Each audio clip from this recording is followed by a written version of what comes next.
Dhammika Bandara sir කියන්නේ ඉතාමත් අපූර්ව ගීපද රචකයෙක්. මේ ගීපද රචකයන්ගේ අත්දැකීම්ද දන්නේ නැහැ කියලා මට වෙලාවකට හිතෙනවා. සමහරවිට වුන් එක එක තැන්වල සටහන් කරනවා තමන්ගේ දේ තමන්ගේ නෙවෙයි වගේ. එහෙම තමයි සාහිත්‍යදරයෝ.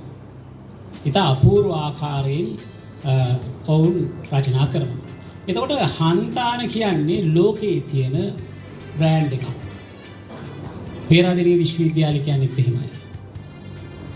මම කැලණිය විශ්වවිද්‍යාලයේ අධ්‍යයනය කරාට මම වඩාත්ම කැමති පේරාදෙණිය විශ්වවිද්‍යාලයට. මොකද පේරාදෙණිය විශ්වවිද්‍යාලයේ තුල තියෙන පරිසරය ඉතාමත් ආදරණීයයි. මහා කන්දට යන පාරේ යනකොට ඒ මල් හැලිලා තියෙන පාර දිහා බලනකොට ඒ තිබිච්ච මල් කැටයම් කොයිතරම් අපූර්ව වියමනක් ආදරයෙන් කරනවා.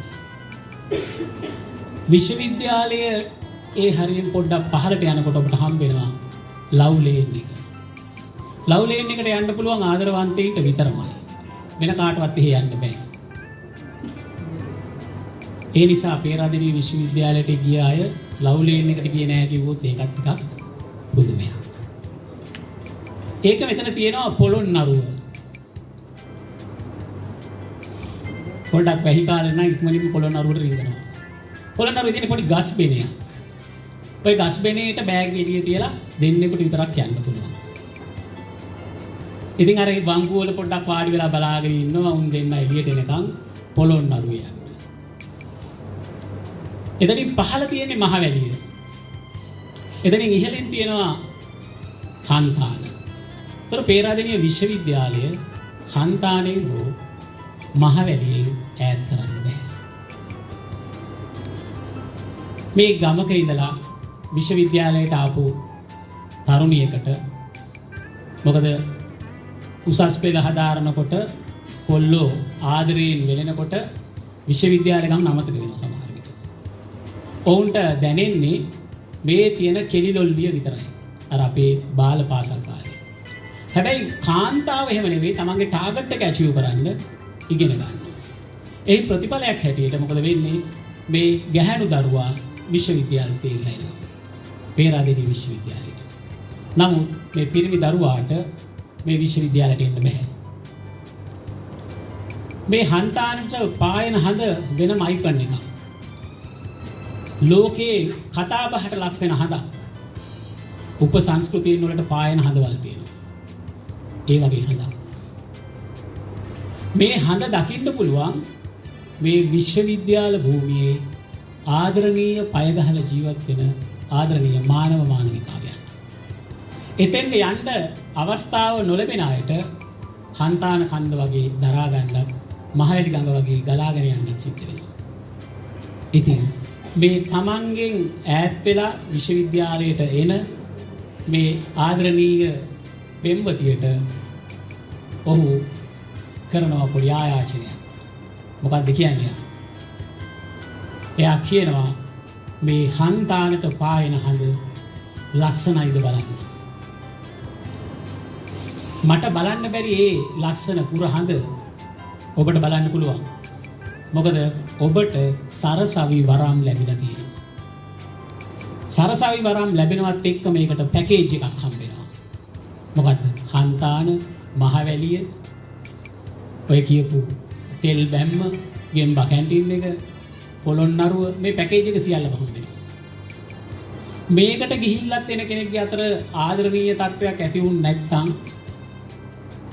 අපි ඒක කරුමේ කියලා වගේ නැත්නම් වෙන මොකක් හරි වචනයකින් හදා ගන්න ඕනේ. මොකද ඒ තරම්ම අධ්‍යාපනය ආධ්‍යාත්මය සුවපත් කරන්න පුළුවන් එකම පරිසරය ලංකාවේ තියෙන විශ්වවිද්‍යාල පරිසරය පේරාදෙණිය විශ්වවිද්‍යාලයේ තියෙන. ඔබ නිකමට වගේ දැන් ඇවිදලා එන්න බලන්න.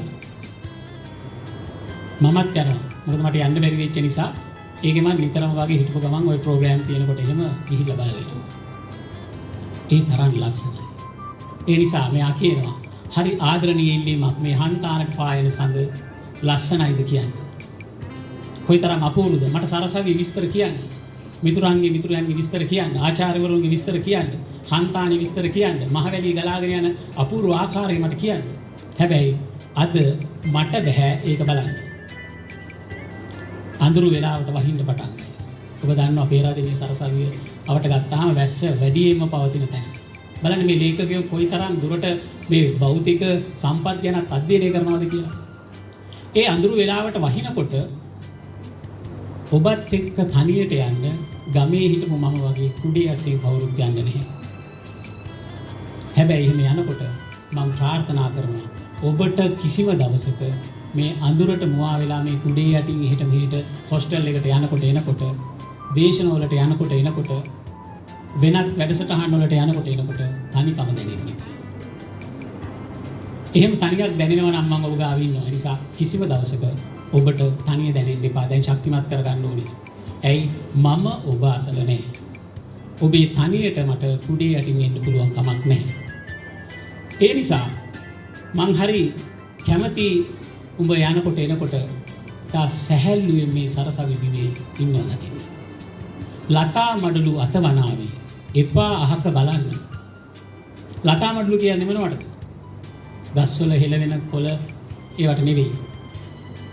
ඔබට එතන ඉන්න කට්ටිය අඬ ගහයි. සෙකන්ඩ් ඉයර්ලා, තර්ඩ් ඉයර් අය, ෆෝර්ත් ඉයර් අය ඔබට රැග් එකට පොඩ්ඩක් අඬ ගහයි. ඔබට කුප්පිය දාන්න අඬ ගහයි. තෙල බෙදන්න අඬ ගහයි. මේ ඔක්කොම ඔබට අඬ ගහයි. හැබැයි ඒවට අහක බලන්න එපා. පොඩ්ඩක් ඔබත් ඒ කියන පරිසරයට, ඒ උපසංස්කෘතියට, ඒ සමාජයට ඔබ එකතු වෙන්න. එකතු වෙලා ඔවුන් එක්ක ගනුදෙනු කරන්න. බැරි වෙලාවට ඔබ අහක බලන්න එපා. ඔබ පුංචි කිරිල්ලියක් වගේ නම් ඔබ ඒ ගහ වල තුරුම් පිස්සවල ඉඳගෙන ඒ පරිසරයේ සතුට විඳින්න. හැබැයි ඔහු එක තැනක කියනවා දුකෙන් වගේ. මා ගැන මතකය ගුලි කර මහ වැලියට තමයි. ඒක හිතකින් කියන කාරණාවක් නෙවෙයි කියලා මට මේ ගීතේ පුරා දැනෙන්නේ. අනිත් ඔක්කොම හිතින් ආශිර්වාද කරනවා. අපිත් එහෙමනේ. කමක් නැහැ. නොලැබුණාට මොනවා කරන්නේ. හැබැයි අස්සෙන් තියනවා ලැබෙන්න ඕනේ කියන එක. ගොඩාක් මිනිස්සු හිත හදාගත්තේ එහෙම Tamanට අහිමි වෙන දෙයකට වෛර කළේ නැහැ. ඒක තමයි අධ්‍යාපනය. Tamanට නොලැබෙන දෙයකට නිග්‍රහ කළේ නැහැ. ඒක තමයි අධ්‍යාපනය.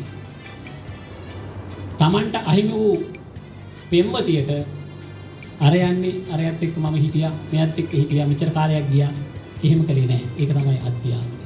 ඒතර අධ්‍යාපනයේ තුල ආදරය, ප්‍රේමය හරි අපූර්වට කැටි කරපු ගීතයක්.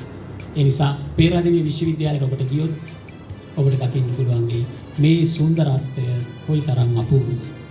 ඒ සුන්දරත්වයට අහුවෙච්ච මිනිස්සේ ගැහැණියෙක් ආයෙත් ඒ පරිසරයේ විඳින්න නැතුව මෙහෙට එයිද කියලා මේ ගීතේ එන පෙම්වතාට පොඩි සැකයකුත් නැතුව නෙවෙයි. හරි. එහෙමනම් අපි ඒ ගීතය හමු හන්තානක පායන සඳ ලස්සනයිද කියන්නේ.